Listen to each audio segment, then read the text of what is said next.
Hey guys, we just got back from looking at a trial in Alpena, South Dakota. Ultimately, what I wanted to do here is explain what a nodal root system is, okay?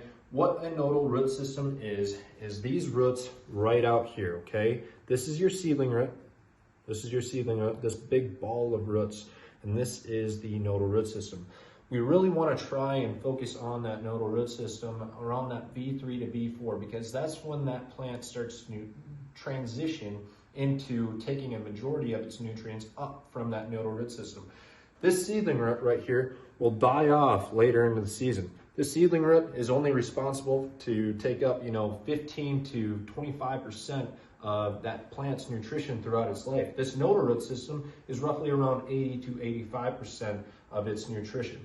And we really want to start this plant off with success early by building that nodal root system due to the fact that if we don't do it in that V3, V4 time frame, then ultimately we lack in the R stages. So we want to start that plant up right, and then so we can get better water and nutritional uptake later on in the season. Then also, another thing is we talk a lot about exudation, okay? We talk a lot about exudation. If you can see here, this plant is exudating at a high amount. All this liquid that's coming out is pure sugar. If you taste it, it tastes like candy, right? And so ultimately, when we look at this nodal root system, we can take this seedling root off and rip it off. Try and rip that off. Just to give you guys a better visual of what's going on here.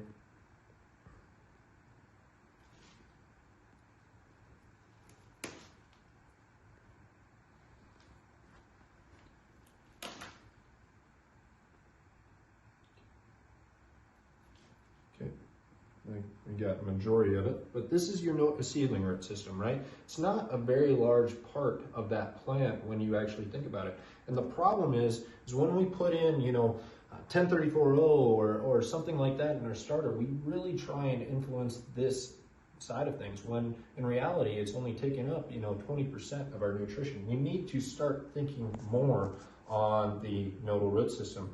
But ultimately, if you see here, you got fine root hairs, right? You got fine root hairs. This is done through the rhizophagy cycle. And when that happens, that plant will take up a bacterium or a fungi from this root tip, and then it will extract the nutrients from it and spit that bacteria or fungi back out to then go and scavenge for more nutrients. But let's talk about brace roots for a little bit.